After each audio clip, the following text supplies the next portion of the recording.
Andate dunque e fate miei discepoli tutti i popoli, battezzandoli nel nome del Padre, del Figlio e dello Spirito Santo, insegnando loro a osservare tutte quante le cose che vi ho comandate.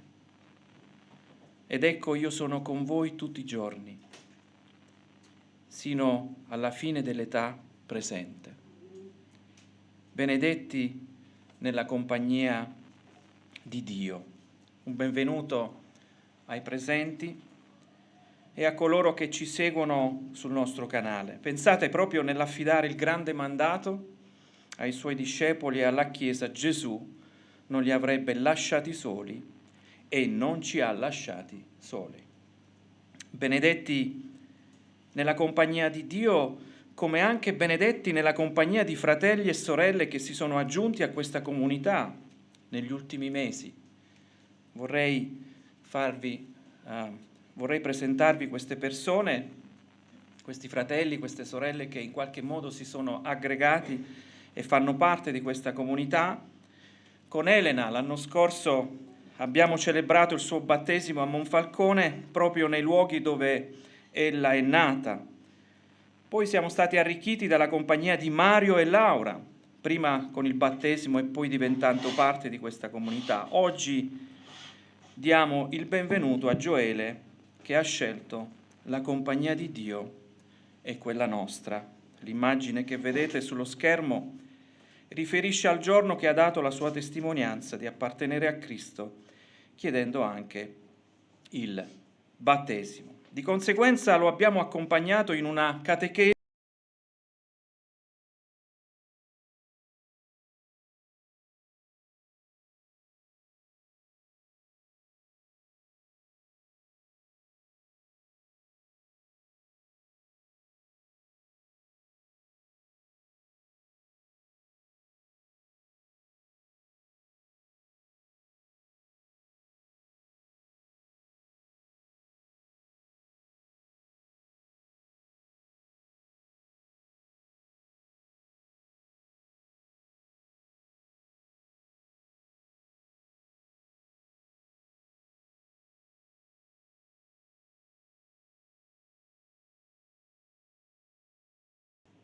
Hai una grande responsabilità di affermare che Yahweh è Dio nella tua vita, di far brillare questo nome nella realtà creata. Vorrei farvi vedere qualcosa nel futuro, perché bisogna ogni tanto lanciarsi anche nel futuro. Apocalisse, capitolo 5, versetto 9. Essi cantavano un cantico nuovo dicendo: tu sei degno di prendere il libro e di aprirne i sigilli, perché sei stato immolato e hai acquistato a Dio con il tuo sangue gente di ogni tribù, lingua, popolo e nazione. Non so quale cantico nuovo canteremo quel giorno, ma sicuramente conosciamo le parole di quel cantico. C'è adorazione, ancora una volta confessare e dichiarare il sacrificio di Cristo affinché sia riconosciuto in un contesto pubblico. Tutta la creazione si espone a queste affermazioni perché tutto gli è sottoposto. Infine siamo stati acquistati uno per uno a Dio per mezzo di Gesù Cristo. Questa è un'altra conquista. Vogliamo pregare, affidare questo tempo al Signore, benedire chi ci ascolta in qualche modo attraverso la parola di Dio. Preghiamo insieme. Buon Padre, ti ringraziamo e ti benediciamo questa mattina per essere privilegiati di trovarci davanti a te. Vogliamo, Signore, lodarti questa mattina, ringraziarti, esaltarti, riconoscerti in mezzo a noi, Signore. Benedici la tua parola che ascolteremo e tutto quello che faremo sia per la tua gloria, nel nome di Gesù. Amen. Dio grande è Dio. Primo canto di questa mattina.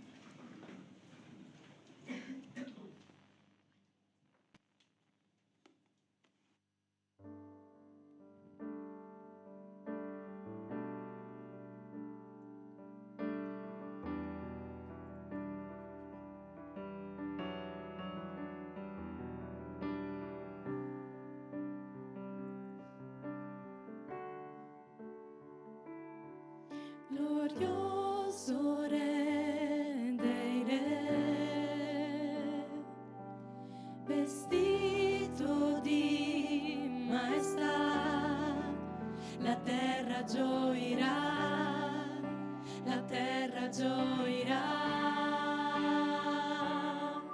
C'è luce intorno al Re, la voce sua si udrà, il male tremerà, il male tremerà. Dio grande, Dio, canta che Dio grande, Dio, e si vedrà che grande Dio è il nostro Dio.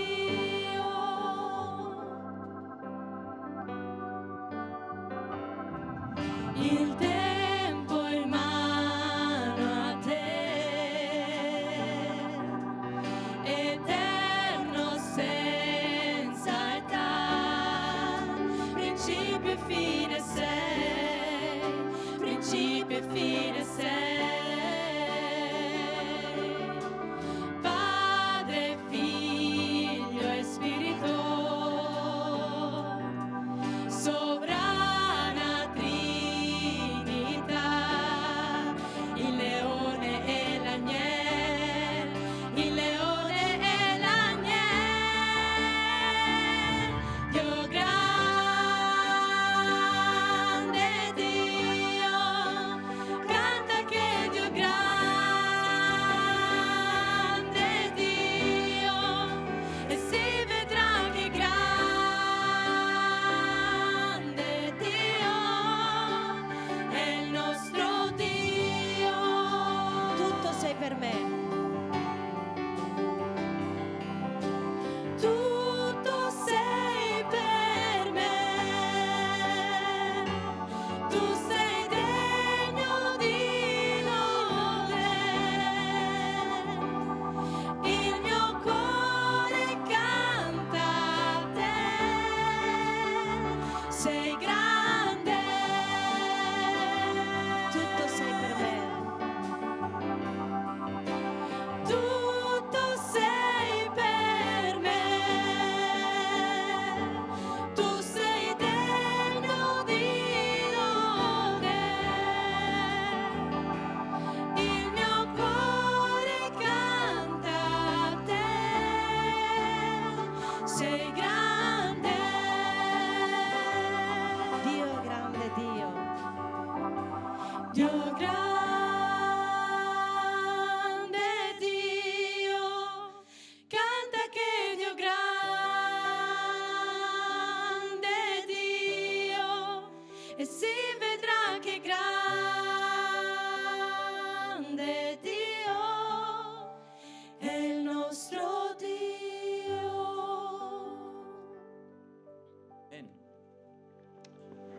Leggiamo il Salmo 121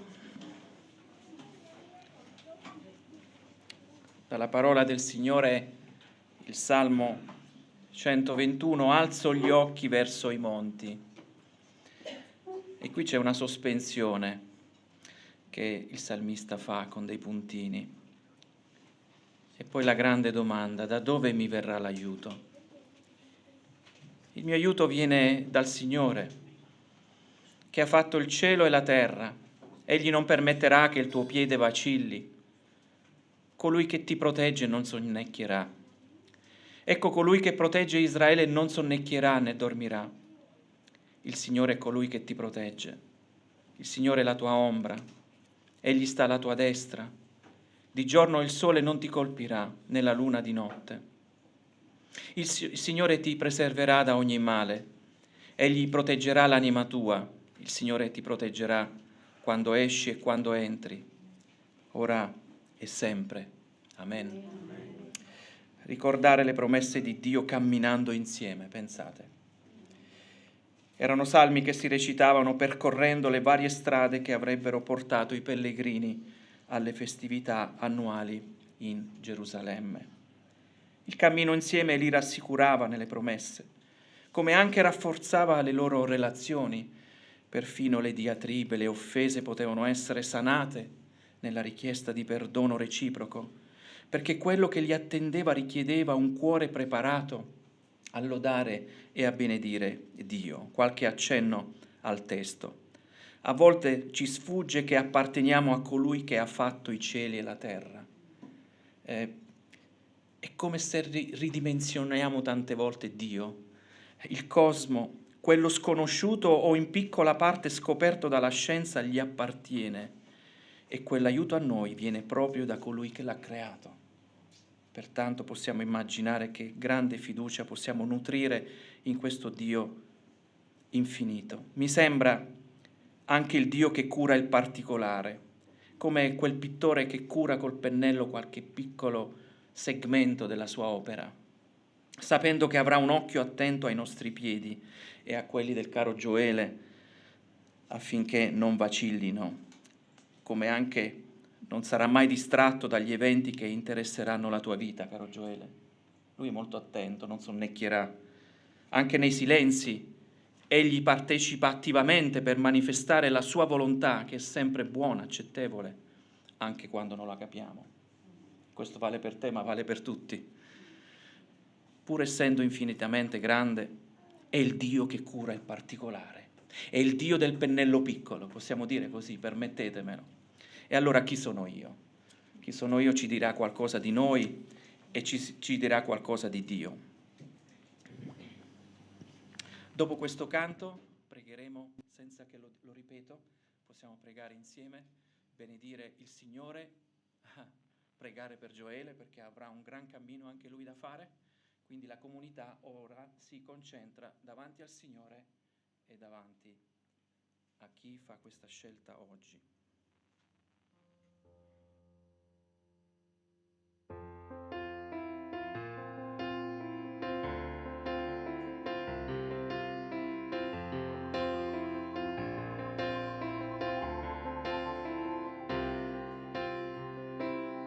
Chi sono io che il creatore del mondo in te si interessi proprio a me, a ciò che ho dentro al cuore?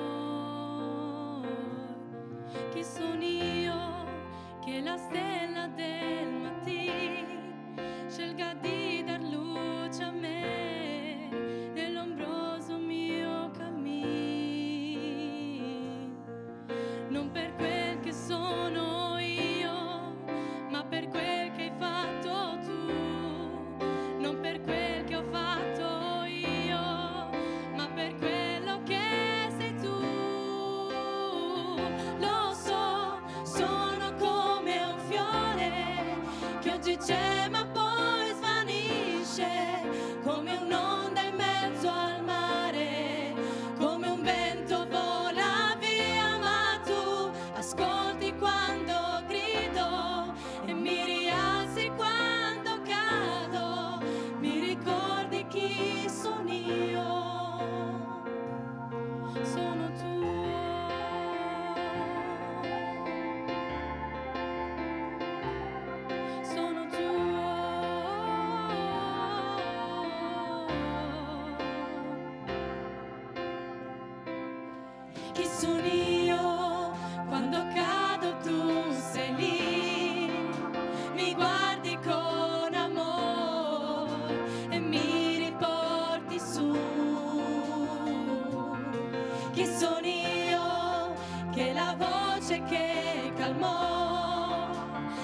non per quel che sono io, ma per quel che hai fatto tu, non per quel che ho fatto io, ma per quello che sei tu.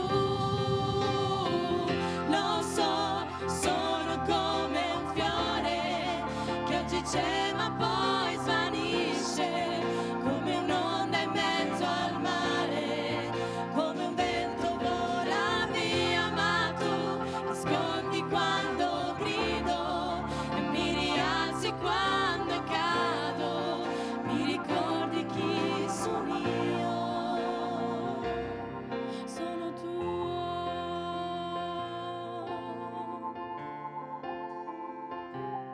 sono tuo.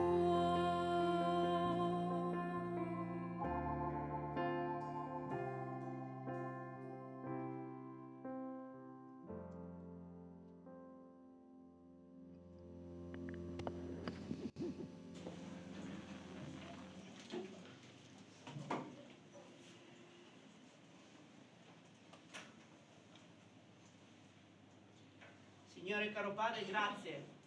Grazie perché sono tuo, Padre. Amen. Grazie perché sono un peccatore, lo so, ma tu hai voluto perdonare i miei peccati. Grazie, Padre, sei un Padre immenso e misericordioso. Grazie. Ma oggi, Signore, io non voglio essere messo in mezzo davanti a nessuno. Io voglio che oggi il giorno sia tutto per Gioele, Signore. Un nuovo fratello entra nel nostro mondo, Signore, nel tuo mondo, Signore. Un nuovo nome viene messo nel libro della vita, Signore. Grazie, Signore. Amen. Grazie che hai continuato a bussare al suo cuore, Signore. Sei stato insistente perché sai che era un cuore da salvare, Signore. Grazie. Sarà tuo, sarà nostro per tutta la vita. Vivremo insieme a Lui, insieme a te, felici con quello che tu stai continuando a creare, Padre mio. Grazie per questo immenso dono, Signore. Oggi siamo qui tutto per Lui, per gioire come gli angeli in questo momento stanno facendo. Questo è un giorno speciale, un giorno in cui darà la vita eterna al nostro fratello, Padre.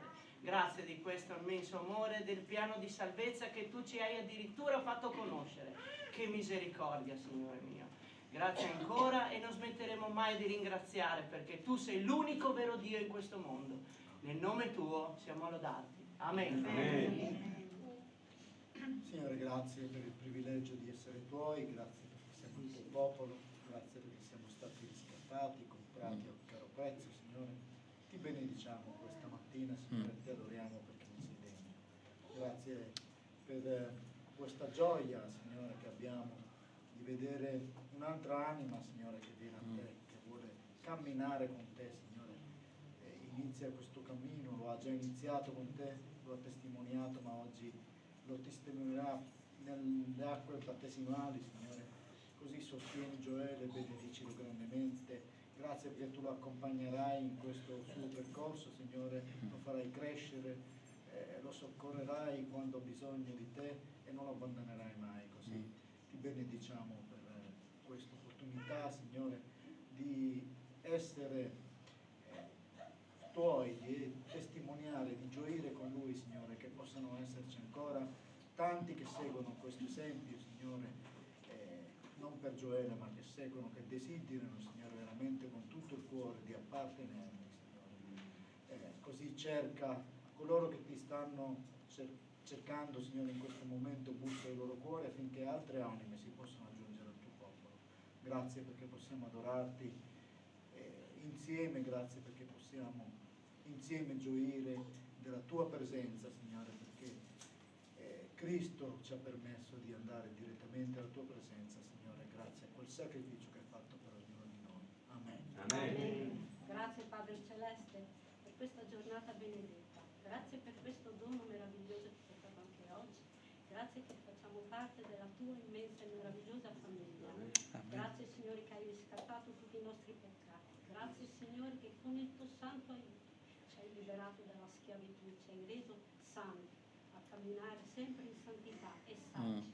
Grazie per oggi Signore di questo giorno meraviglioso che hai avvicinato a te un giovane ragazzo che ti amerà per tutta l'eternità. Benedicilo Signore, fortificalo nella fede, guidalo Padre, tu sai tutto e sotto il tuo controllo. So che ogni cosa è fatta per la tua santa volontà. Grazie Signore anche per questa Chiesa, grazie Signore che ci hai guidato tutti i santi giorni. Grazie Signore per questo grande miracolo della vita. Grazie Signore che anche oggi ci hai regalato questo dono meraviglioso. Nel nome potente del Signore Dio Trino, Santo Immacolato. Amen. Amen. E amen.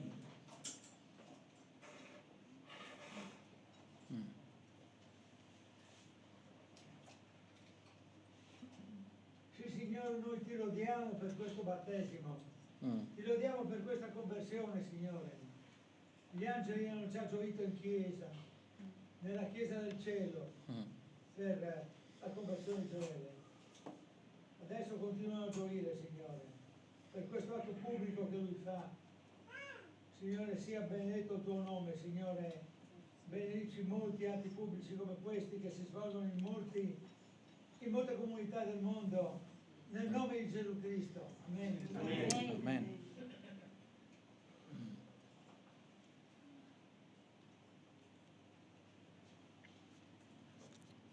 Amen.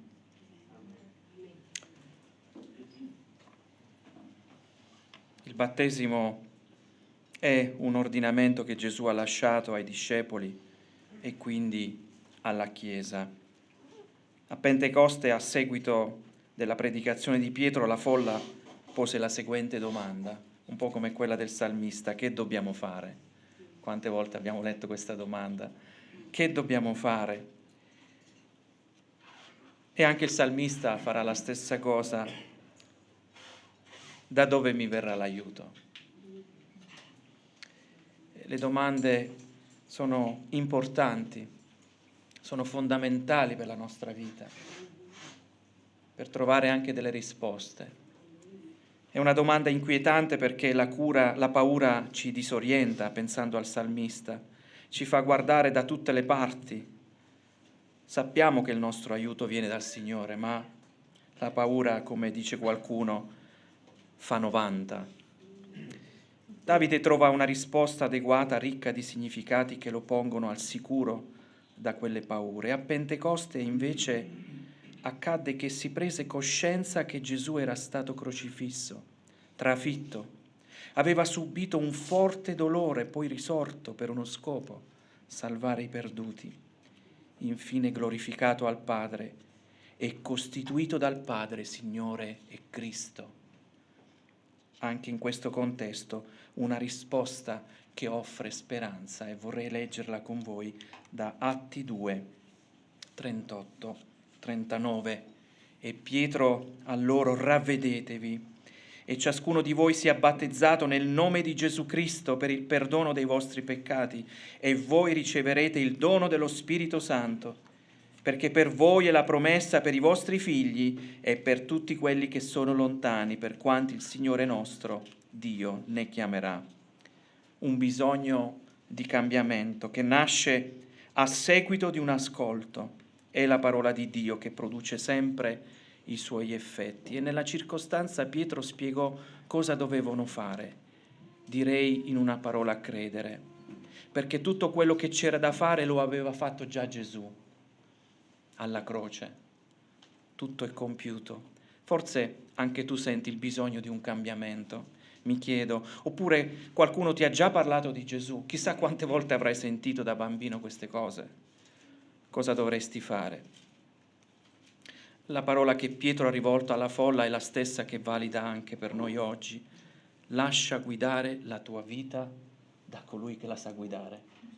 Ecco, quello che direi anche a te, Gioia. Lascia guidare chi ha la patente, chi ha questa abilità di condurre i nostri passi uno per uno e non ne sbaglierà neanche uno. E questo è relazione, questo è dipendenza, questo è sottomissione, questo è il piacere di aver incontrato una persona come Gesù. Però vorrei anche ascoltarti adesso. Vorremmo ascoltarti questa mattina, come ricordava Vittorio, nella preghiera nella sfera pubblica.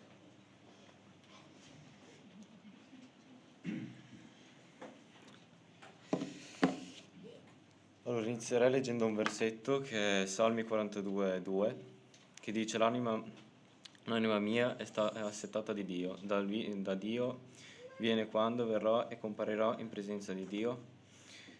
E con questo versetto io ho avuto, diciamo, le prime risposte che volevo battezzarmi, perché comunque sono stati, cioè nonostante io sia cresciuto in chiesa e ringrazio Dio di avere una famiglia credente, perché fuori nel mondo non è semplice vivere senza capire chi è realmente Dio.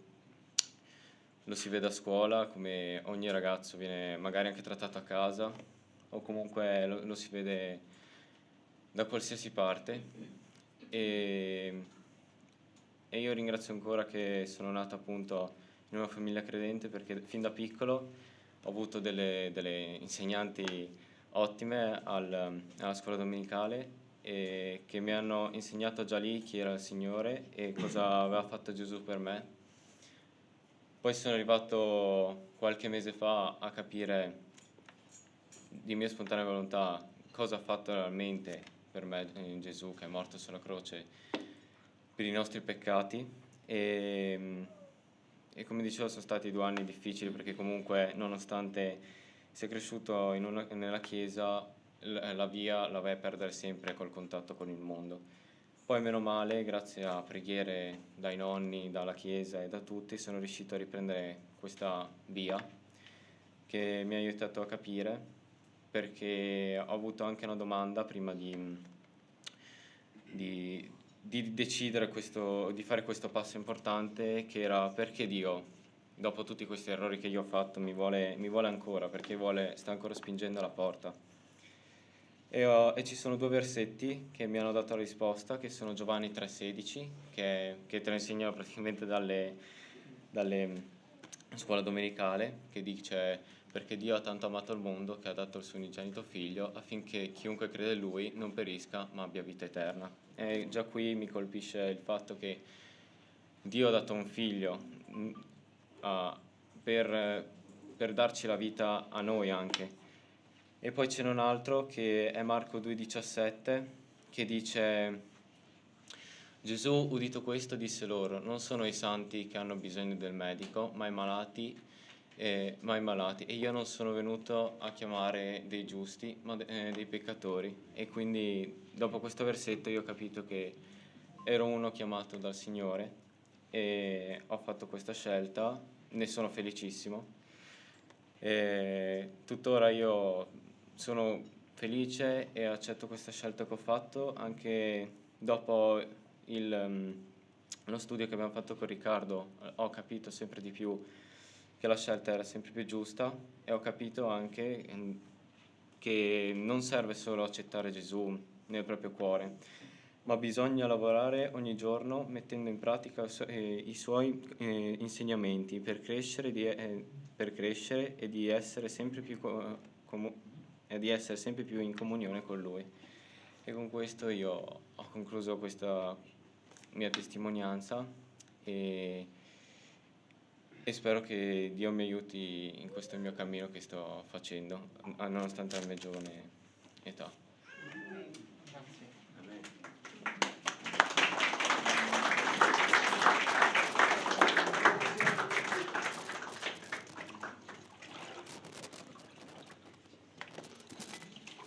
Amen. Prima cosa gli occhiali, no? Non sono subacquei gli occhiali? Non sono Boh, che fare? Allora, Gioele, siamo arrivati fin qui, ed era il desiderio di tutti noi vedere un ragazzo così giovane entrare in questa vasca. La domanda che voglio farti è: nessuno ti ha costretto ad accettare Gesù come proprio Signore e Salvatore nella tua vita, vero? Nessuno? Nessuno. Sono stato solo io ad accettare Gesù nel mio cuore. Quindi nessuno ti ha obbligato. No, nessuno. Allora, sulla base della tua testimonianza e sul comandamento di Gesù Cristo nostro Signore, io ti battezzo nel nome del Padre, del Figlio e dello Spirito Santo. Amen.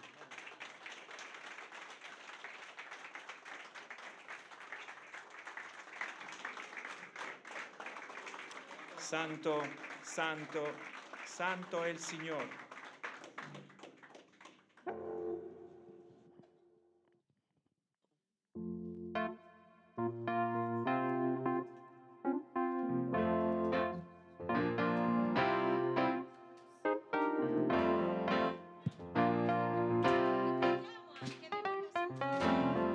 Prova, prova.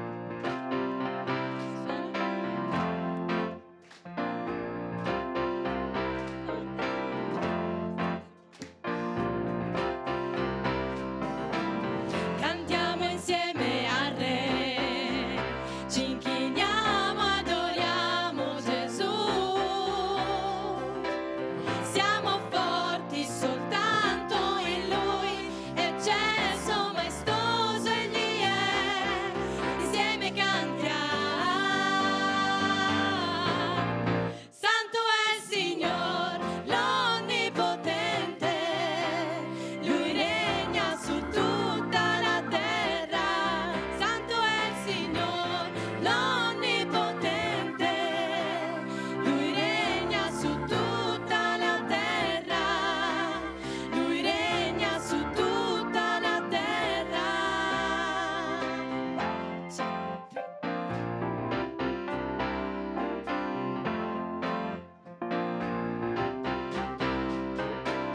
Cantiamo insieme al Re, ci inchiniamo, adoriamo Gesù. Siamo forti soltanto in Lui, eccelso, maestoso Egli è. Insieme cantiamo, insieme cantiamo. Santo è il Signor, l'Onnipotente, Lui regna su tutta la terra. Santo è il Signor, l'Onnipotente, Lui regna su tutta la terra. Lui regna su tutta la terra. Il canto della lode a Dio risuona tutto intorno a noi. Il canto della lode a Dio risuona tutto intorno a noi. E insieme cantiamo, insieme cantiamo.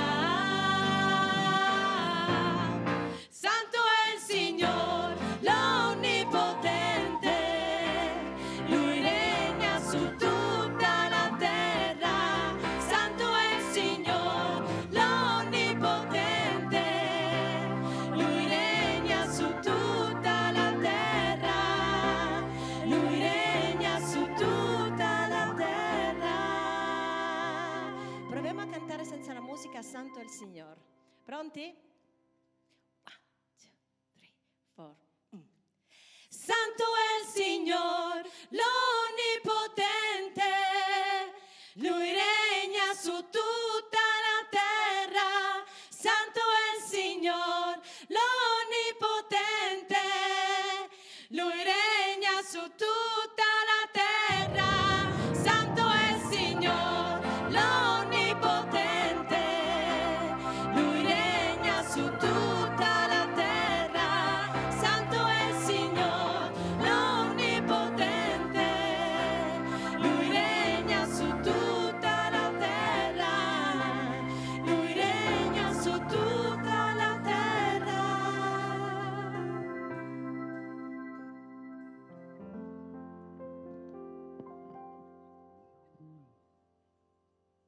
Bene, la parola a Gaetano ha tanti appunti, quindi dovete rimanere fino a stasera? Chissà. Buon ascolto. Lui è buono, vedremo dopo, dai.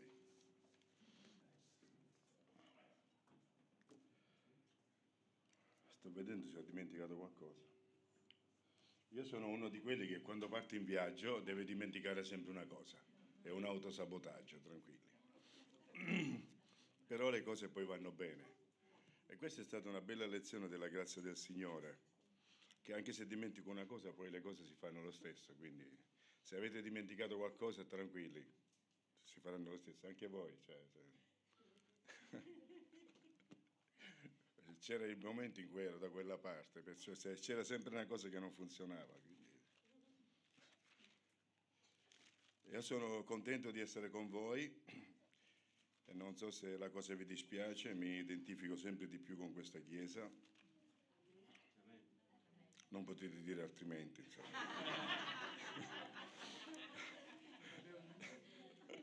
Non so cosa avete detto e pensato, ma non potete dire altrimenti. Era un altro modo per dirvi che sono contento di essere in mezzo a voi. Ieri sono tornato da Frascati, vicino a Roma, abbiamo avuto una conferenza e anche l'assemblea generale delle nostre chiese, cioè delle chiese di cui sono direttore generale. È stato molto bello perché la cosa più importante era che ci sono dei giovani che stanno prendendo già da tempo in mano le cose, mentre ancora noi siamo abbastanza forti, possiamo prenderci a braccetto, non per controllarli, ma per prenderci a braccetto e dare lo slancio giusto per camminare.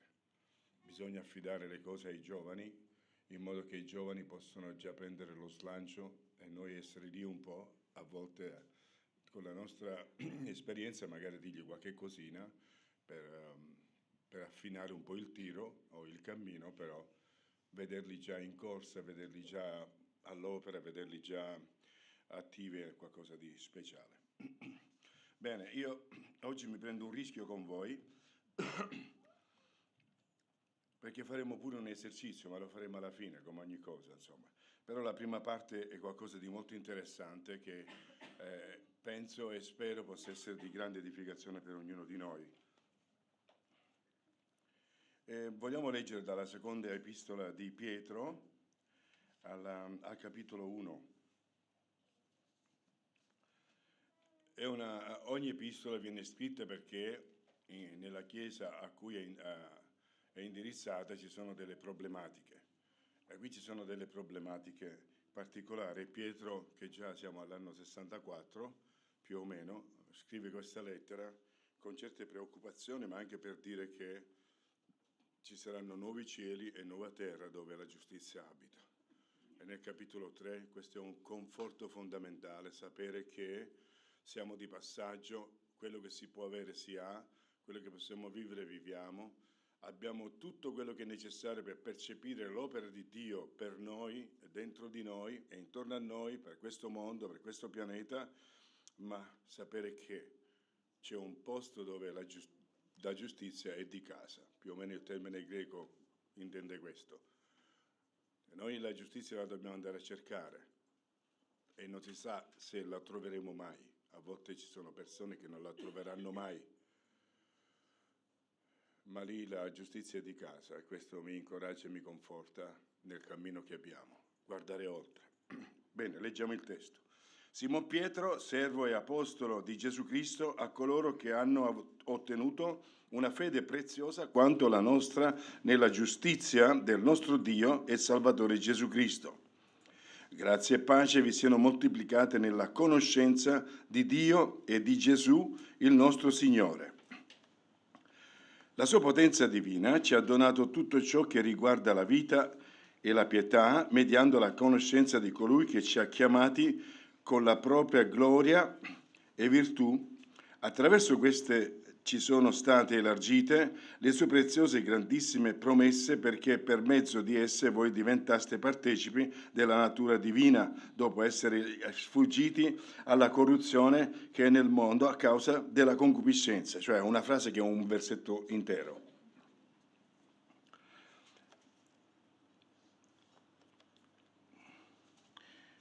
Versetto 5. Voi, per questa stessa ragione, mettendoci da parte vostra ogni impegno, aggiungete alla vostra fede la virtù, e alla virtù la conoscenza, e alla conoscenza l'autocontrollo, e all'autocontrollo la pazienza, e alla pazienza la pietà, e alla pietà l'affetto fraterno, e all'affetto fraterno l'amore.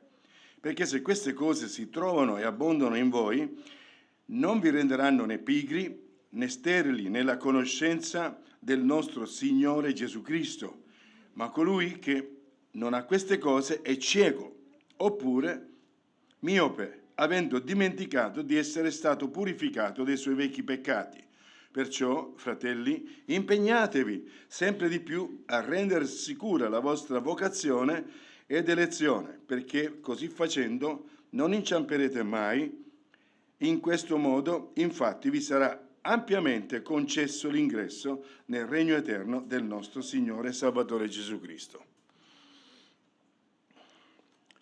Un testo molto interessante e l'ho meditato perché 2 settimane sono stato coinvolto con l'istituto biblico eBay dove ho insegnato etica, e questo testo ci fa capire come mette in armonia il concetto di etica e il concetto di morale.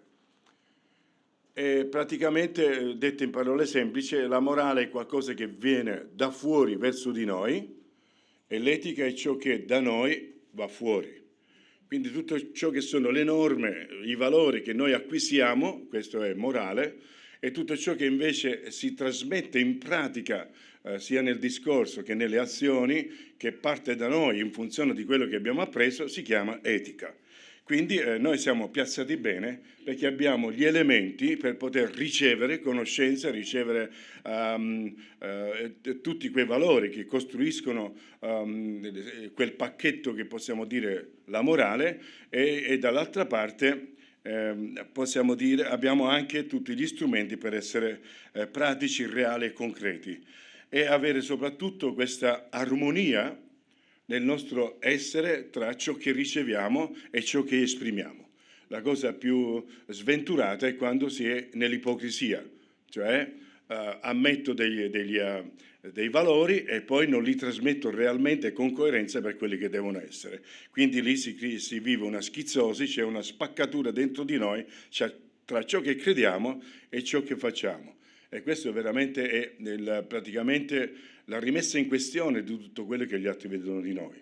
Perché diciamo così, ma facciamo un altro modo. Qualcuno dice predichi bene e razzoli male. E questa è la squalifica peggiore che può avere un credente, quello di dire, parlare, perché abbiamo imparato a memoria delle cose e rimangono lì parole fredde in cambio di essere parole armonizzate da ciò che crediamo. Ma sapete, ogni tanto io do un'occhiata al testo greco e mi sono rimasto un po' sorpreso, perché ci sono delle cose simpatiche qui in questo testo. E non so se puoi mandare quella diapositiva che poi alla fine io metto sempre in crisi i ragazzi, il gruppo tecnico, perché all'ultimo c'è sempre una cosa nuova da mettere su. Eccoci qua, mi dà la bacchetta famosa? Allora, nel nostro testo italiano, come vedete, abbiamo conoscenza, conoscenza, conoscenza, conoscenza. Non ho dimenticato che qui è detto 2 volte, ma si sta parlando della stessa cosa. Mi sembra così, Quindi, se volete, queste sono 4 volte, in italiano esce la parola conoscenza, ma qui, soltanto a occhio, perché ovviamente qui ci sono epignosis, gnosis, epignosis.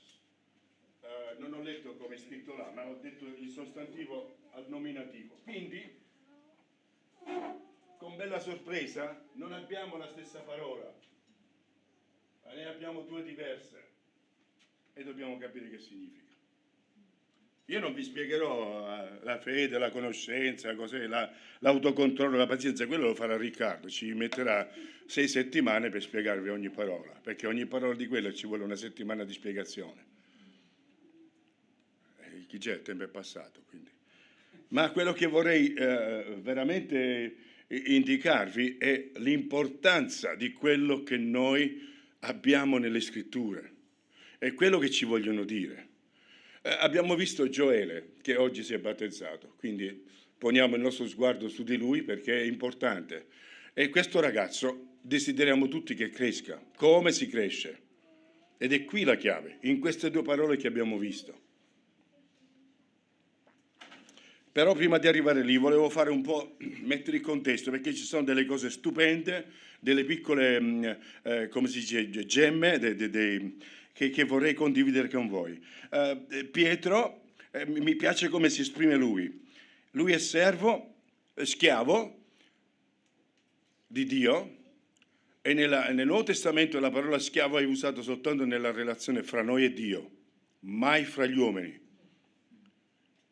Fra noi siamo servitori, diaconos, mentre doulos, schiavo, comprato, perché lì è il senso, non che siamo schiavi perché il Signore ci schiavizza.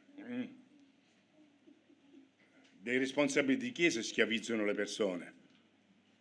Io le cose le dico perché non ho niente da perdere. Responsabili, anziani, pastori schiavizzano le persone, nelle industrie schiavizzano le persone, ma nel Nuovo Testamento questo doulos ha il significato di essere stato comprato a caro prezzo. Prima epistola dei Corinzi, capitolo 6, versetto 19-20. Ci invita a glorificare Dio col nostro corpo perché siamo stati comprati a caro prezzo e segnala l'aspetto più bello di questo termine, cioè l'appartenenza a Dio. Ne abbiamo parlato l'altra volta del legame di appartenenza.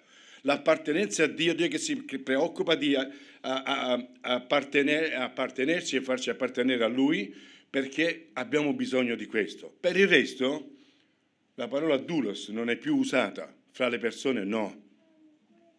Solo il servizio degli uni e degli altri. E quando trovate ministeri, servizi, è tutta la stessa parola nel Nuovo Testamento. Non mettiamo le specifiche, ma è la stessa parola. Il ministero della parola era il servizio della parola. Il ministero di aggiustare il servizio di aggiustare le sedie è la stessa parola di ministero. Il Signore ci mette allo stesso livello perché siamo i Suoi figli, siamo i Suoi servitori, siamo i Suoi cooperatori, tutti indistintamente dello stesso valore. Ecco, quindi la prima specifica è questa, e lui è anche apostolo, mandato dal Signore. E a chi scrive lui? Qua c'è una cosa straordinaria, non so se l'avete mai notato, a coloro che hanno ottenuto una fede preziosa quanto la nostra.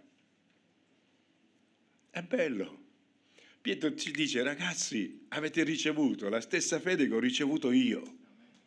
Cioè lui ha visto Gesù e sta scrivendo a quelli che non l'hanno visto e per prolungamento sta scrivendo pure a noi, e anche a voi là sotto, là, pure a voi. E ci sta dicendo che noi abbiamo la stessa fede che ha lui, che il costrutto della sua fede è identico al nostro costrutto e che la realtà che viviamo in Cristo è la stessa che ha lui e che abbiamo noi che leggiamo queste cose. Perché vi dico queste cose? Perché sto andando verso il senso di quelle due parole della conoscenza. E lui dice, quindi, una fede preziosa quanto la nostra nella giustizia del nostro Dio e Salvatore Gesù Cristo. Ogni volta appoggia questa specifica di Dio e del Signore Gesù Cristo. Perché la nostra fede ha senso, perché è una fede basata in Cristo, è basata nel sacrificio di Cristo e nessuno può andare da Lui se non passa per Cristo. Grazie e pace vi siano moltiplicate nella conoscenza, torniamo lì, di Dio e di Gesù, nostro Signore. Ancora delle specifiche. Si parla di conoscenza, di pace, di grazia, di Dio e di Gesù, che è il nostro Signore, e lo sottolinea. Siamo sicuri che Gesù è il Signore? Potete dirlo, amen, sì, è il Signore.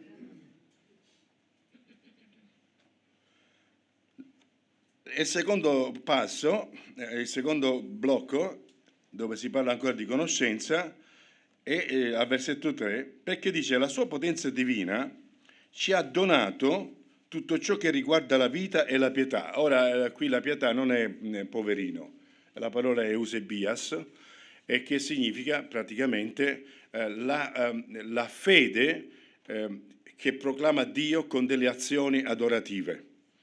Così si esprime Vincent.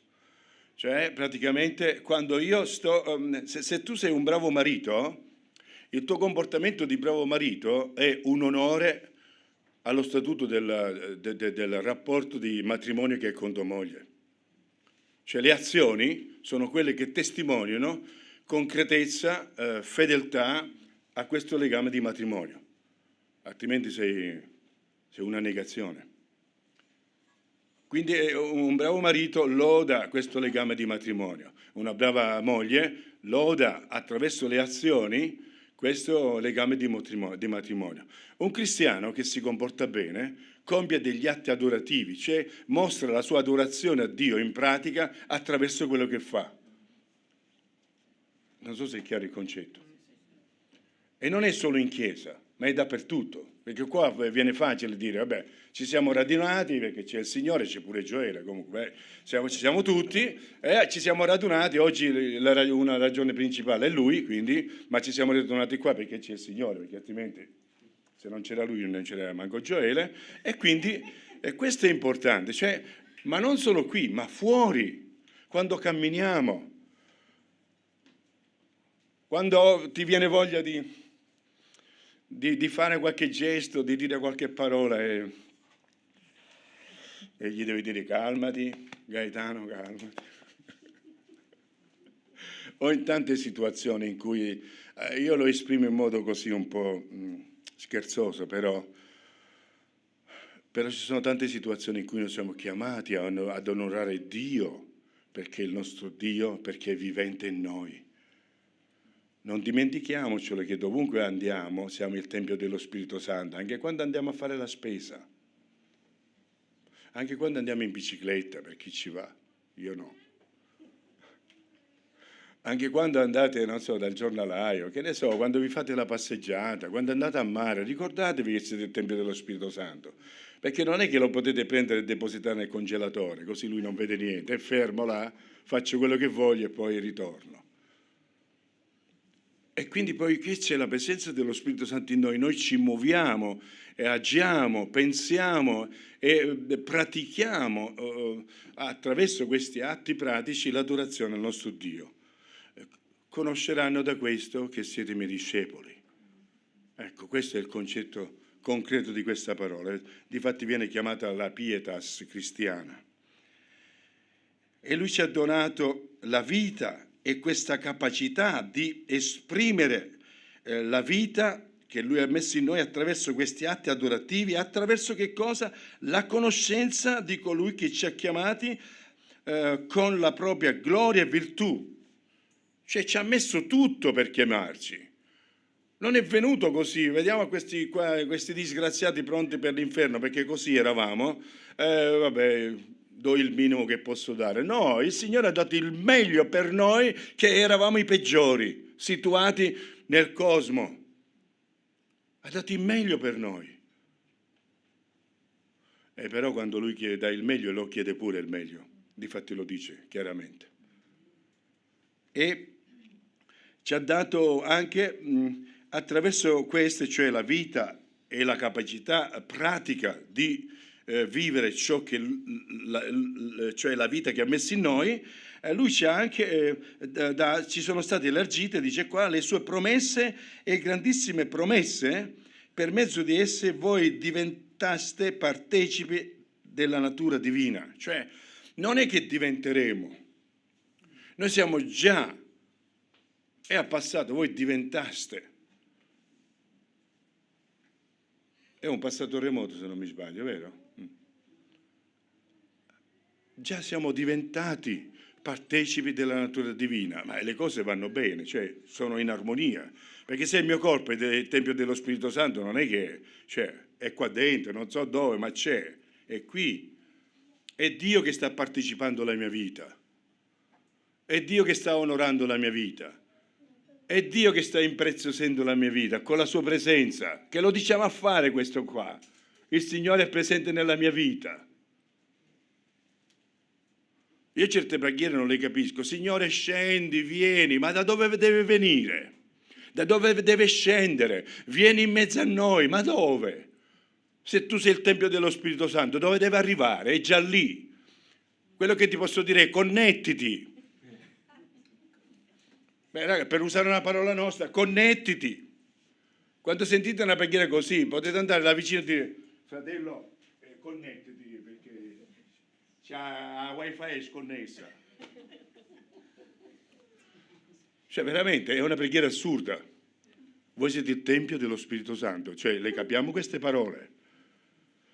non tanto perché ci sviene il cervello, però almeno per quel poco che possiamo capire, lo Spirito Santo in noi. Cioè, è qualcosa di eccezionale, di straordinario. Allora possiamo fare, cambiamo la preghiera, in cambio di Signore viene, Signore raccoglimi, fammi presente, connettimi, fammi connettere, insomma, mettete le parole che volete, in modo che io, Signore, sono qui presente dove tu sei presente, e qui. Riuscite a toccarvi così? Ce la fate? No, se lo potete fare? Cioè, ecco, là dentro c'è lo Spirito Santo. Non l'ho inventata io questa, Non ve la prendete con me. Questa l'ha inventata il Signore. Lo Spirito Santo l'ha ispirata. Questa notizia di far passare attraverso la plume, la penna di Paolo, per farla arrivare fino a noi. È una cosa seria. Poter toccarsi e dire, allora sì, Signore, aiutami a connettermi. E Signore, aiutami a tenerti presente, perché Lui è già presente, non è che sa chissà dov'è, e non è manco morto, è vivente. E dice che ci ha fatto partecipare alla natura divina perché siamo riusciti a sfuggire alla corruzione che è nel mondo a causa della concupiscenza. Lo voglio.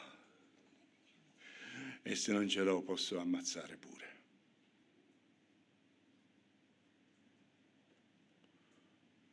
Il Signore ci libera da questo perché riempie la nostra vita e la nostra vita è anche traboccata.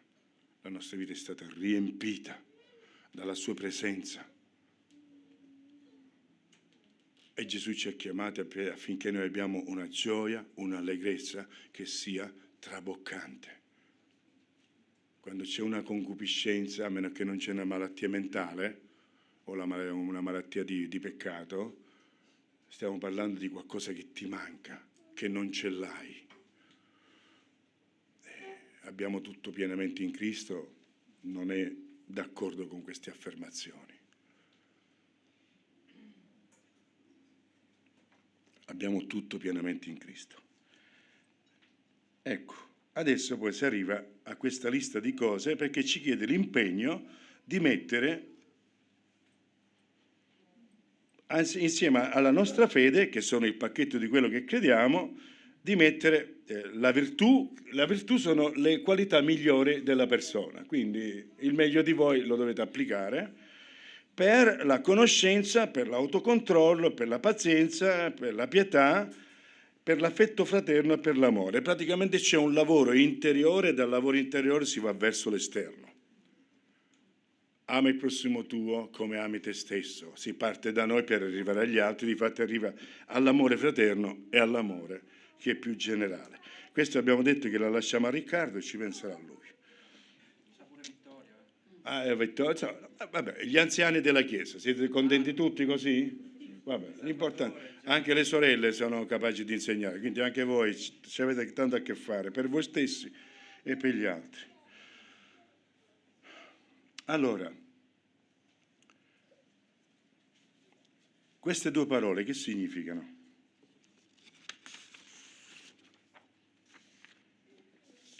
Quello che è tradotto per noi conoscenza, sempre conoscenza, ho detto che una parola è gnosis, che significa conoscenza, scienza, sapienza, significa anche saggezza, conoscenza astratta e teorica, conoscenza dogmatica. Mentre epignosis, c'è una preposizione avanti, quindi c'è epi e poi la parola. Epi significa che esce fuori, cioè che tira su, che va verso su, quindi dalla carta scritta significa conoscenza, vera e giusta conoscenza, consapevolezza, conoscenza per esperienza, conoscenza con conoscenza particolare, conoscenza più vasta e profonda. Questo lo dice Lightfoot, un commentatore. Quindi è la decisiva conoscenza di Dio che è contenuta nella conversione di Cristo. Una più profonda conoscenza della persona di Gesù è la più sicura protezione contro le false dottrine. Difatti si tratta di conoscenza di Dio e di Gesù Cristo e di colui che ha chiamati dalla propria gloria, con la propria gloria e virtù. Cerchiamo di semplificare questi concetti. Cosa significa in realtà? Avete presente il libretto delle istruzioni? Avete fatto tutto come faccio io, che prima di leggere il libretto dell'istruzione apro il frigorifero, metto in modo il computer, faccio le cose? C'è qualche maschio che si identifica con me? Cioè io prima non è che vado a leggere, che a prima pagina bisogna essere... No, io apro, premo i bottoni, poi mi fermo e vado a prendere il libretto delle istruzioni. Ora, il libretto delle istruzioni sono un mucchio di parole, qualcuna non la capisco nemmeno, un po' di numeri, ma se le leggo come le leggo, e le leggo bene, a un certo punto posso andare oltre al blocco che non mi ha fatto andare avanti nell'usare e nel conoscere le funzioni e i pregi che ha questo elettrodomestico. Quindi ho dovuto accedere alla conoscenza concreta, reale, digitale si dice, per poter da questa trarre su qualcosa che mi darà l'esperienza della conoscenza. Se io guardo la sua carta d'identità ci sarà il nome e cognome, Silvano Cosolo se non sbaglio, dopodiché la guardo e cosa conosco di lui? Alcune parole e forse una effigie, punto. Ma il giorno in cui io posso fare questo gesto, piacere Gaetano, lei mi risponde per favore. Piacere Silvano. Ecco, questo piacere Silvano, questo calore, questa stretta di mano che è una signora mano, non è cioè, guardate qua, fai così, cioè, due mani che sono due carte da 100 euro. Cioè, un saluto che quando uno si deve parlare bene, già ho capito che è una persona che ha un buon fisico, una bella struttura, che ha avuto piacere di conoscere perché mi ha stretto bene la mano. Non vi capita mai qualcuno che cioè, praticamente la mano si chiude così. No, questa è una mano proprio... Poi quante volte da qui si passa così, già ci sono due montagne che si stanno confrontando, due persone che stanno esprimendo personalità, ma anche piacere. Cioè voi non stringete la mano a qualcuno che vi è antipatico, anzi io preferisco non dargliela nemmeno. O no, voi gliela date la mano, insomma. Meno male che non ci sono sempre disinfettanti, non si va a disinfettare sempre. Ma quando c'è un saluto così, in qualche secondo, dopo aver letto nome e cognome, io ho la percezione di che è lui. L'altezza vera, anche se ho letto che è un 1,80, non so. Però mi posso immaginare che lo posso guardare così perché sono più o meno nella stessa taglia, però dopo quando lo vedi come la sua postura apre la bocca, lì c'è la foto della bocca ma non è uscito niente, senti il suono, come ti dice il nome, come ti dice piacere, tante cose. Questa è la conoscenza per esperienza. Quindi da una conoscenza digitale a una conoscenza analogica. Analogos, che viene fuori, tira su addirittura, è tirata su dal ricorso. Epi significa che va verso questa percezione. Quindi è importante perché abbiamo proprio questa... non c'è più il testo. Abbiamo nei due primi blocchi abbiamo questa conoscenza per esperienza e poi si parla al centro della conoscenza, potremmo dire quella digitale, tout court, cioè la conoscenza teorica. Perché? Perché noi abbiamo bisogno della conoscenza teorica, della conoscenza dello studio, dalla conoscenza che viene dallo studio, cioè proprio capire, avere le informazioni. Ma cosa facciamo con le informazioni? Se lui oggi si è battezzato perché una volta gli hanno dato le informazioni digitali, le informazioni di conoscenza, le informazioni in quanto studio, in quanto versetto, ma c'è stato un momento in cui la sua vita ha cominciato a percepire che queste parole mi danno qualcosa di diverso. Sapere che Gesù mi ama mi fa vivere qualcosa. Non so se cosa vi fa capire il fatto che abbiamo potuto partecipare alla lettura divina. Cioè, a me non è una parola fredda, non è qualcosa che rimane lì. A me mi dà la speranza, mi fa capire che poi Pietro finirà e ci saranno nuovi cieli e nuova terra. E meno male. Già il Signore mi ha messo una caparra nel cuore e mi porterà lì. Già posso percepire, posso sentire. Non so se mi sto spiegando. Abbiamo bisogno di andare allo studio biblico, di frequentare lo studio biblico. Non so per quale motivo lo studio biblico è uno degli incontri meno frequentati. O non avete voglia o non sa insegnare.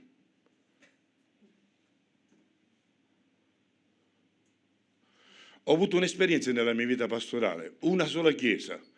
Quante persone ci avevo al culto? Tante persone avevo allo studio. E allo studio qualcuno in più. Dopo quella è stato sempre questo classico. Tanti al culto, meno allo studio.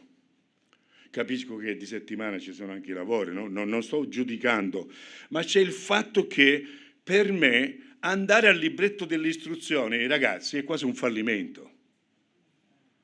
Cioè, quando io ho aperto non so, quell'oggetto, quello che sia, e poi è quasi, no, dovremmo andare per prima alla conoscenza, perché da qui ci sono le informazioni per vivere la conoscenza, per percepire, per viverla dentro di noi. E non sarà soltanto una cognizione intellettiva, ma sarà proprio attraverso quello che abbiamo appreso in modo intellettivo che cambierà anche la nostra pratica, il nostro modo di essere. Capire chi è Gesù ancora di più significa amarlo di più, significa avere più zelo, più voglia. Cioè, quando voi conoscete una persona e vi meraviglia perché è una bella persona, ma è ancora più bella, e ogni volta che lo vede una bella persona ti fa piacere, sempre più piacere. Io con qualcuno la prima volta ho detto ciao, educatamente ci saluta così.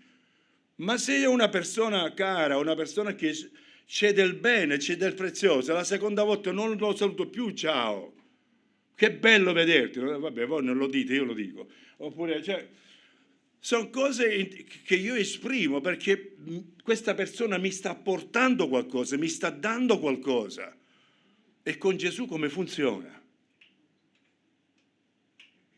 Ecco perché abbiamo qui 2 volte all'inizio, epignosis, poi al centro c'è proprio la fonte per crescere e alla fine c'è che se non c'è questa epignosi, cioè questo progresso pratico della nostra conoscenza, noi diventiamo o ciechi o miopi. Diventiamo come quelli che passiamo davanti allo specchio e poi... ma che c'avevo? La maglietta, no? Cioè, andiamo davanti allo specchio e Giacomo dice dimentichiamo chi abbiamo visto là. Ma sono anche gli altri il nostro specchio. E io sono lo specchio degli altri. E abbiamo bisogno, come dice qua l'ultima parte dove dice non vi daranno né pigri né sterili nella conoscenza del nostro Signore Gesù Cristo, ma colui che non ha queste cose è cieco oppure miope, avendo dimenticato di essere stato purificato dai suoi vecchi peccati. Quindi abbiamo bisogno di rinnovare le nostre conoscenze proprio conoscitive, intellettive, affinché ci possano portare a una percezione sempre maggiore e più profonda della conoscenza di Dio. E questo è quello che auguro a Gioele. Noi abbiamo fatto, alcuni di noi, non tutti, un po' di strada più di lui. Lui ha fatto già molta più strada di tanti altri. Bene, siamo tutti lì a imparare e conoscere per percepire ancora di più, essere fortificati dentro di noi, ma soprattutto per cambiare testa, perché altrimenti non cambiamo testa. Abbiamo bisogno di cambiare testa e di migliorare. Ecco, l'esercizio. È lunga oggi, ragazzi, ma... Prendiamo Genesi capitolo 3.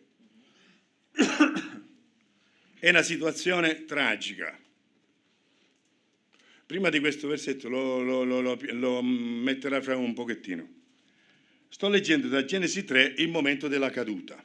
Non so cosa vi hanno insegnato, non so cosa avete insegnato, perché ci sono qua anche degli insegnanti, ma ho dato uno sguardo un po' più diretto e l'ho voluto applicare a questa spiegazione tra conoscenza e conoscenza, cioè conoscenza che rimane qualcosa di freddo lì, come dei sassolini che nessuno muoverà, ma e invece che possa essere una conoscenza che ci possa aiutare a avere un progresso, una percezione maggiore delle cose. Ci troviamo nel giardino dell'Eden. Adamo ed Eva, anzi prima Eva e poi Adamo, hanno mangiato il frutto della conoscenza del bene e del male, scoprono che non sono vestiti e si nascondono. Vabbè, hanno il pudore, nasce il pudore, lì ed è una cosa buona, almeno quando siamo fuori dal giardino dell'Eden. Là non c'era bisogno, ma a partire da essere fuori dal giardino dell'Eden il pudore è fondamentale perché protegge la persona. La vergogna no, la vergogna uccide, ma il pudore sì. Allora, il Signore gli dice ad Adamo, chi ti ha mostrato che eri nudo? Hai forse mangiato del frutto dell'albero che ti avevo comandato di non mangiare? E l'uomo rispose, la donna che tu mi hai messa accanto è lei che mi ha dato il frutto dell'albero e io ne ho mangiato. Sta disgraziata. Dio è il Signore, qua c'è Yahweh, c'è proprio Dio che nella relazione, disse alla donna, perché hai fatto questo? La donna rispose, il serpente mi ha ingannata e io ne ho mangiato. Eva è stata stigmatizzata per millenni di un giudizio disgraziato, di bestemmie a fianco al nome Eva, di pensieri negativi, non so, per millenni, non so cosa c'è dentro la vostra testa. Perché gli Evangeli ce lo dicono in un modo più pulito, se non fosse stato però per Eva. Ma che non è così? Non l'avete mai sentito queste cose? Noi maschi non l'abbiamo mai pensato queste cose se non era per Eva, se era un pochettino meglio Eva. A quest'ora saremmo là. Paolo afferma nella sua epistola ai Romani, l'epistola proprio centrale, nel capitolo 5, versetto 14. Eppure la morte regnò da Adamo fino a Mosè. Non dice da Eva disgraziata fino a Mosè, dice da Adamo fino a Mosè. Ma che fa? È cieco? Lo Spirito Santo che fa? L'ha dimenticato? E Paolo che viene bollato di misoginia, come mai ha dimenticato Eva? Non aveva qui una ragione per dire se non fosse stato per quella disgraziata? No, il peccato regnò da Adamo fino a Mosè, anche su quelli che non avevano peccato con una trasgressione simile a quella di Adamo, il quale è figura di colui che doveva venire. Che affermazione! L'abbiamo mai capita questa affermazione? Ci abbiamo mai riflettuto su questa affermazione? Per questo vi ho riportato qui. Tra l'altro, quando il Signore parla con Adamo, Adamo risponde con una controaccusa. Qua dice così. L'uomo rispose, la donna che tu mi hai messo accanto. Cioè, lui ha appena detto, ossa delle mie ossa, carne della mia carne, tu sei Ish, perché sei tratta da Ish, c'era tutto contento. Un po' di tempo dopo, questa che tu mi hai messo accanto, mi ha dato il frutto, e io ne ho mangiato. E noi maschi siamo così. Buttiamo sempre la colpa su un altro e poveri noi, ci siamo caduti.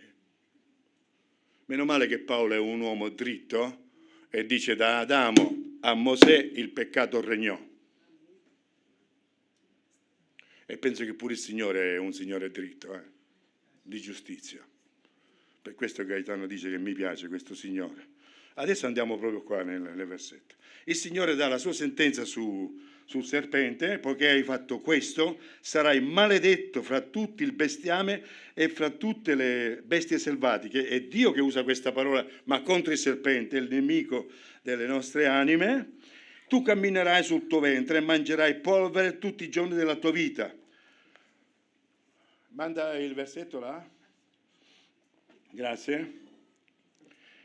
Io porrò inimicizia fra te e la donna.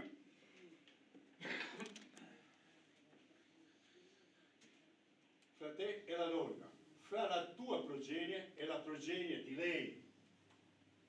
Questa progenie ti schiaccerà il capo e tu le ferirai il calcagno.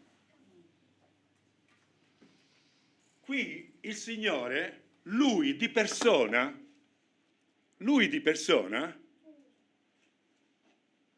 dichiara, sceglie, imposta, metteteci quello che volete, quale sarà il futuro, e prende la persona peggio piazzata e gli dice al nemico: io dico questo. Ma l'abbiamo mai sentito noi, questa parola? Tutte le volte che abbiamo detto: se non fosse stata per Eva. Stiamo parlando contro Dio, che ha deciso e ha messo inimicizia fra il diavolo, fra il serpente e Eva. Ve l'hanno mai spiegato così? È Dio che decide di questo. È Dio che protegge la persona peggio piazzata in questa situazione. È Dio che raccoglie la persona che è situata la peggio di tutti. Ed è Lui che dice: io ho deciso che proprio lei sarà nemica di te e la sua progenie sarà contro la tua progenie e la sua progenie ti schiaccerà il capo. Ed è venuto Cristo. Questo l'ha stabilito Dio. Allora, conoscendo queste parole, avendo fatto questo esercizio di conoscenza minimo, adesso quale sarà il tuo sguardo nei confronti di tua moglie?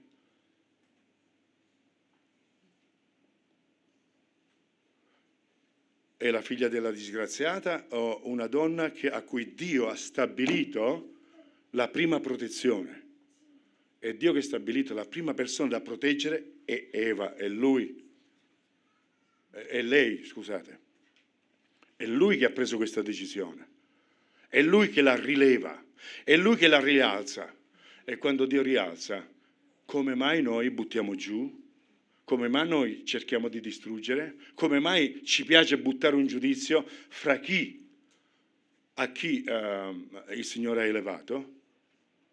Il Signore ha detto a Pietro: Pietro, ricordati che quello che io santifico tu non lo puoi dichiarare profano. E qua il Signore di persona ha preso un impegno nei confronti di Eva, ha preso una decisione e quella decisione l'ha portata a termine. Questo è chiamato il Vangelo, il proto-evangelo, cioè il seme del Vangelo. Quella protezione che ha destinata, questo piano che ha destinato per Eva, l'ha portata a compimento. Non è che ha detto: vabbè, però insomma mi sono stufato di questo. No. C'è stata la progenie ed è arrivata a Cristo e ogni cosa è stata compiuta in Lui. E Gesù l'ha detto alla croce: tutto è compiuto. Allora, fratelli, come guarderete le vostre mogli da oggi in poi? E uomini, ragazzi, come guarderete le donne da oggi in poi? E voi donne come vi guardate? Perché ci sono quelle che portano questo, come si dice, questo giudizio nel proprio inconscio collettivo. È qualcosa che dentro di noi, di generazione in generazione, è solo la conoscenza può trasformare. E voi, Signore, come vi vedete? E voi, ragazze, come vi vedete? Come quelli che il Signore si è messo da parte vostra e guai chi vi tocca, perché c'è un piano santo, grato a Dio e che siete preziosi a Dio, o siete le disgraziate di turno che non sapete come vi dovete autoflagellare?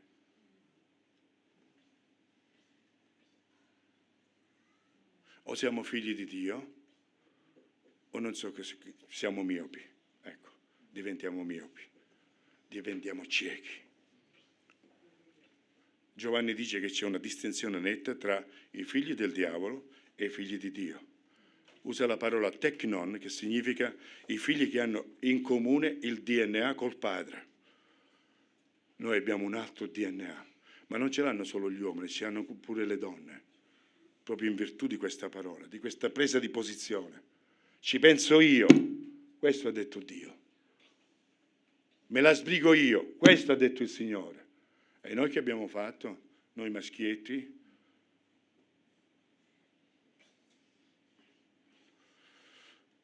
Che il Signore ci possa perdonare dei falsi giudizi che abbiamo detto sulle donne. Anche le donne hanno bisogno di grazia e salvezza, tranquilli. Anche le donne hanno bisogno di ravvedimento. Ma noi le abbiamo guardate con un occhio di giudizio negativo, di castigo, di punizione. E non parlo di voi perché siete una bella chiesa, ma ho visto delle chiese dove la pelle si accaponisce. Sentire delle affermazioni. Il cattolicesimo poi ne ha preso una donna e l'ha fatta proprio, perché tutte le altre sono... Gli evangelici non c'hanno manco quella donna e quindi non c'è niente. Ma c'è la scrittura che ci dà la conoscenza per arrivare alla conoscenza percepita, elaborata e sperimentata. Allora, spero che l'esercizio vi porta buona salute, vada a buon fine, perché il vostro sguardo, sia uomini, donne, fratelli e sorelle, possa cambiare su di voi. E che il vostro sguardo anche sulle bambine possa essere uno sguardo amorevole, uno sguardo di dignità, uno sguardo di essere chi continua il cammino di Dio nella protezione di queste bambine, anche dei bambini ovviamente, ma con questa presenza, Signore, voglio continuare a camminare e a eseguire questo che tu hai preso come presa di coscienza, come presa di decisione. Voglio essere il tuo braccio su questa terra che possa attorniare, accompagnare le bambine. Preghiamo.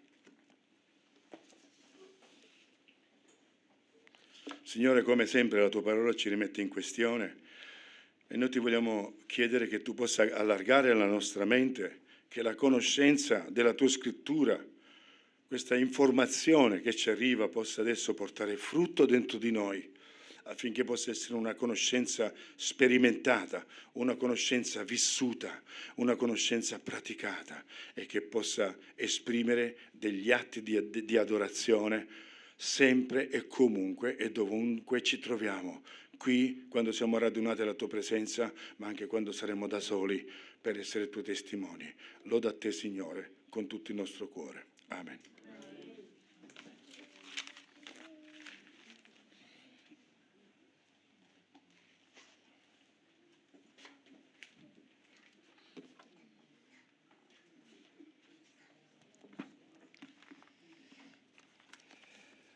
L'inimicizia risolta alla croce, pertanto, prossimo canto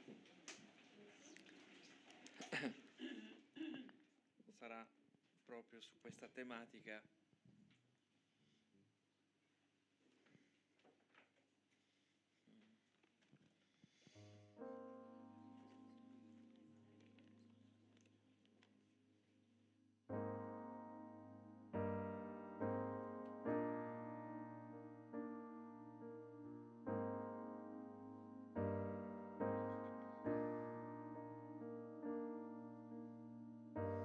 Tu mi conosci e guardi me, anche quando sbaglio. So che mi ami, la tua presenza è dentro me, in ogni istante. So che mi ami, alla croce adoro te, vedo il tuo sangue per me, no, non c'è più grande amore. Ora vivi mio Gesù, la tua gloria vedo in me, niente ci separerà.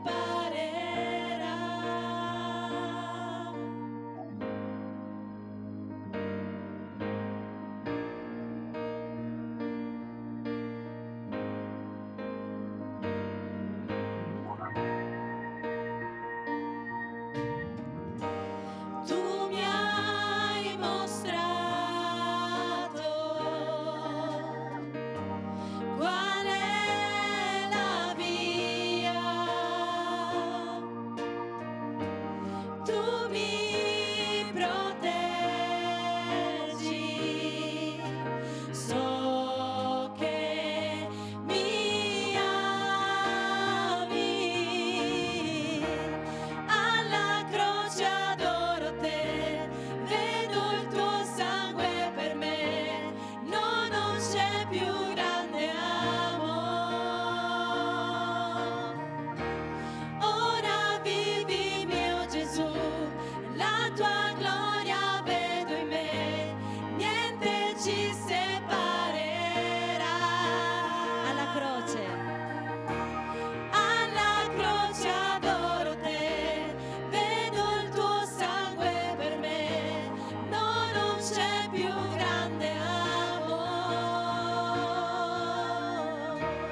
Ora vivi mio Gesù, la tua gloria vedo in me, niente ci separerà.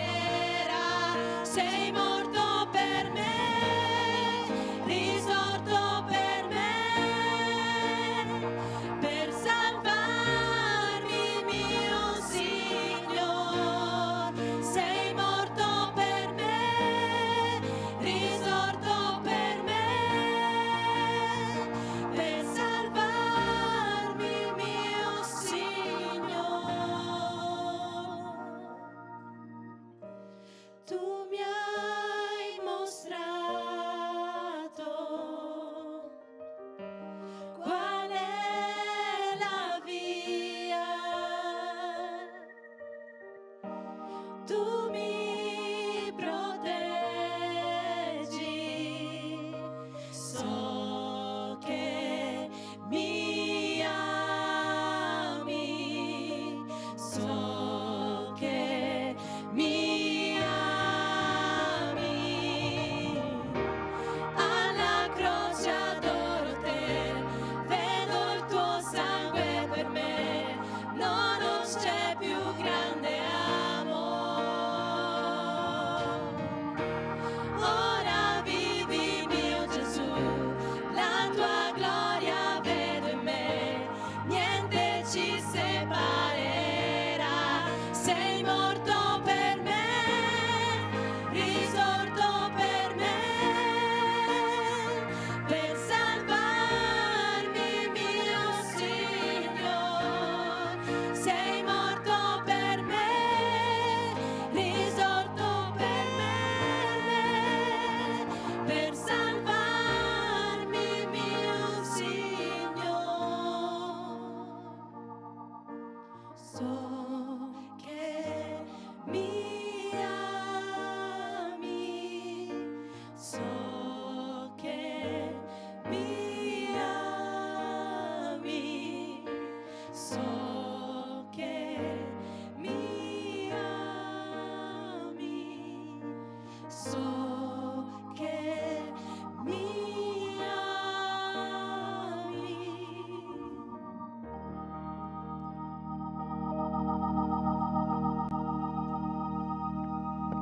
Pertanto, qual è la via? Quante volte l'abbiamo ripetuto in questo canto? E allora ritorniamo, alzo gli occhi ai monti, ritorno lì, da dove mi verrà l'aiuto? I luoghi di altura sono stati sempre privilegiati non solo per la difesa delle città, quanto anche come presidi per le divinità da adorare. E uno dei luoghi più significativi è sicuramente il Golgota, dove si è consumato il sacrificio più importante nella storia, quello del Signore Gesù. E mi sono chiesto quali effetti questo sacrificio ha prodotto nella nostra vita, nella tua vita. Li conosciamo tutti e sicuramente ogni giorno li ricorderemo, ma uno lo vorrei evidenziare questa mattina. È un effetto che va contro tendenza, è un effetto contrario all'ansia, alla paura, al disorientamento, va contro le leggi naturali della sorveglianza.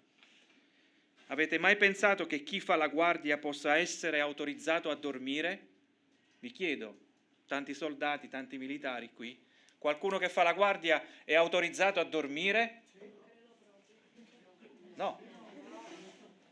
No. Ah, ecco, ok. Non è autorizzato a dormire. Nella legge romana i militari preposti alla vigilanza venivano condannati a morte. Eppure Gesù, nel liberarci dalla schiavitù del peccato, dall'ansia dell'adempimento della legge di Mosè, che abbiamo ricordato anche venerdì sera, ci offre riposo. Salmo 3, versetti 5 e 6. Io mi sono coricato e ho dormito, poi mi sono risvegliato perché il Signore mi sostiene.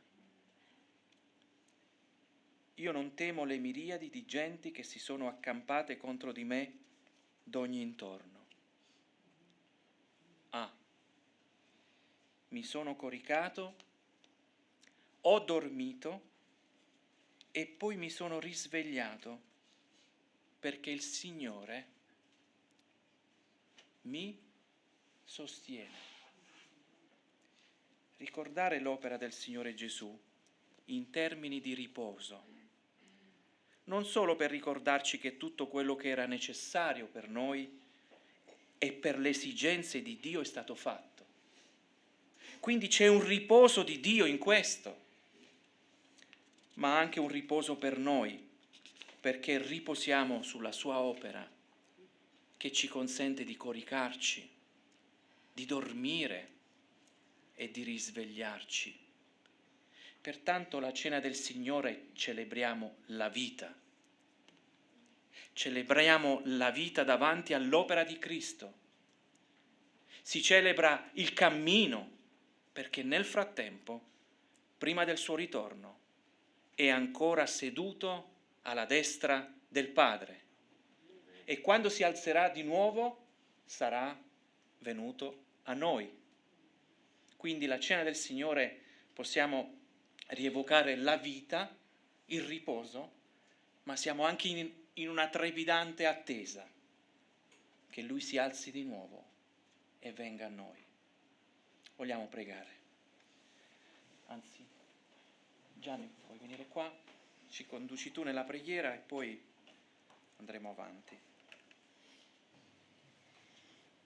Signore, grazie per la tua opera, Signore, grazie perché tu lavori ogni giorno, Signore, sei sempre al lavoro, sei sempre a cercare nuove persone, Signore, perché tu le vuoi cercare tutte, Signore, vuoi portare tutti a te, Signore. Ecco perché tu sei andato su quella croce, Signore, hai martoriato il tuo corpo, Signore, che è la forma del peccato, Signore. Sei morto, però sei risorto, Signore. Hai vinto la morte. Non ti sei mai fermato neanche in quel momento, Signore, perché nella morte non era finito la tua opera, ma era cominciata la tua opera. Grazie, Signore, perché tu hai combattuto che combatti continuamente per noi, Signore. Grazie perché tu ci sostieni, Signore, ci tieni svegli, Signore, ma ci fai riposare di un riposo tuo eterno, Signore, che ci dà nuove forze, Signore.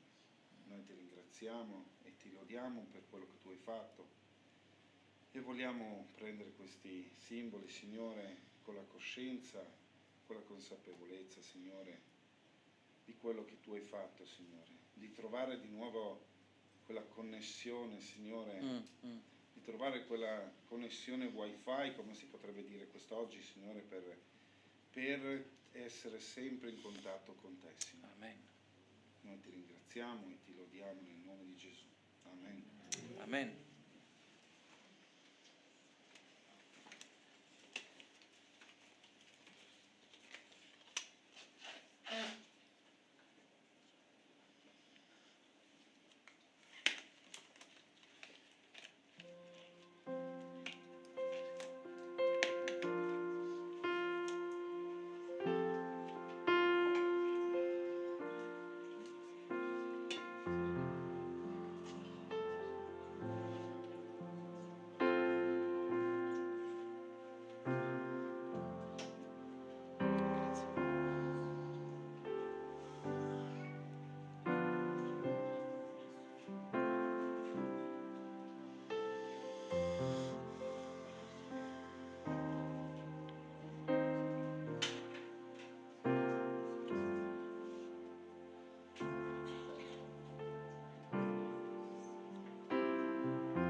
Abbiamo un ultimo canto, il nome di Gesù, e faremo insieme.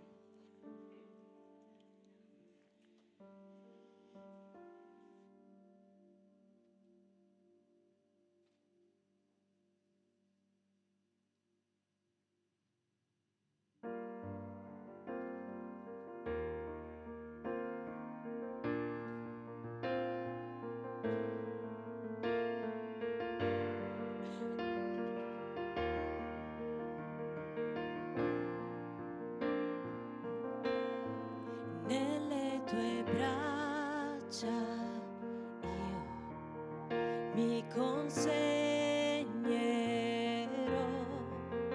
le paure io porto sull'altar e tutti i piani miei oggi li do a te. Prendi il tuo posto, oh Dio, sei il benvenuto qui. E su di noi manda la pioggia, sì, su di noi, in tua presenza io mi prostrerò, dichiarerò che sei santo, oh Dio. Il suono del cielo posso sentire, soffia il tuo vento soave su noi, dichiarerò l'unico nome che salva, Gesù.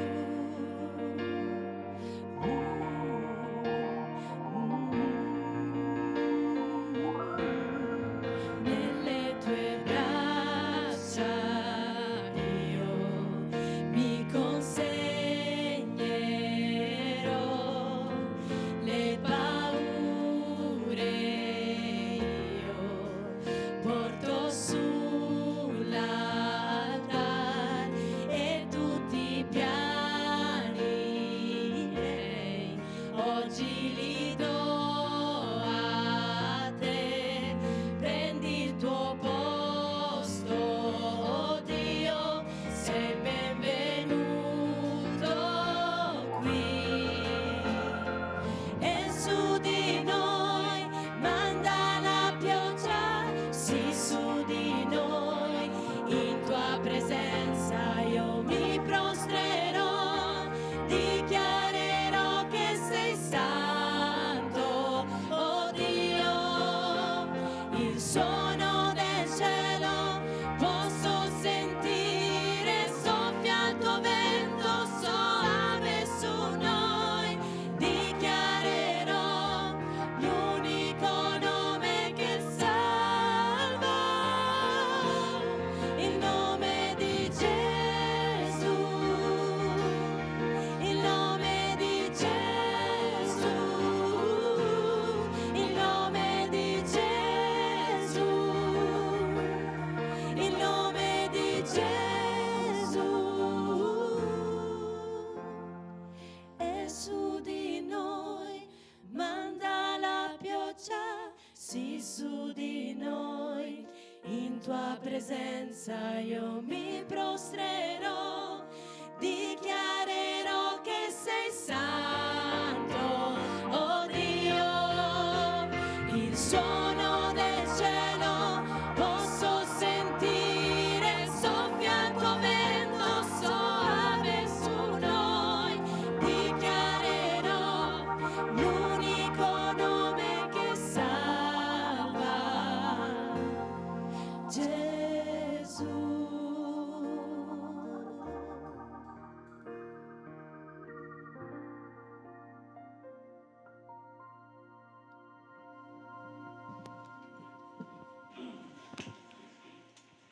Ad ogni battesimo consegniamo un qualcosa in modo simbolico. Desideriamo che ci sia un legame noi abbiamo un legame spirituale, ma in modo simbolico con una Bibbia a volte, in altre circostanze una targa con un versetto, in modo tale che rimanga questo profumo, il piacere di queste nuove connessioni che abbiamo sperimentato nel Signore Gesù. E così ci siamo chiesti, ma a Gioele cosa possiamo regalare o comunque donare che ricordi questa giornata? E così, perché noi apparteniamo alla generazione degli anziani, ho chiesto alla generazione dei più giovani e mi hanno suggerito un qualcosa, però adesso ci penserà Salvatore che lo ha battezzato a tutto il resto. Ecco, noi abbiamo pensato a questo regalo, spero che ti piaccia, e aprilo in diretta davanti a tutti. Così se non ti piace lo sanno tutti.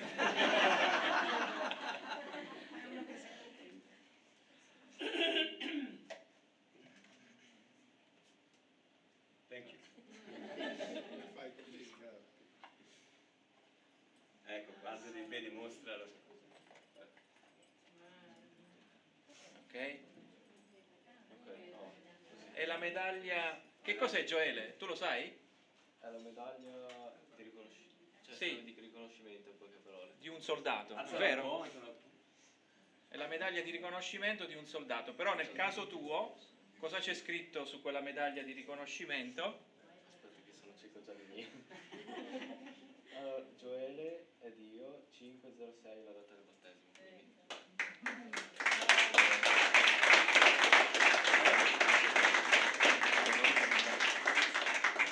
Allora abbiamo scritto Gioele, che significa Yael, Yahweh e Dio. E la data del battesimo, però volevamo anche qualcosa di Gioele, suo, tutto suo. A negativo. È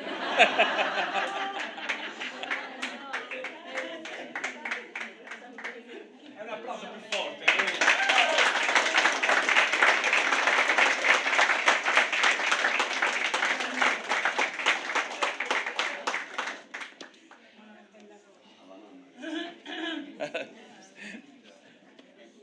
Bene, salutiamo chi ci ha seguito sui nostri canali.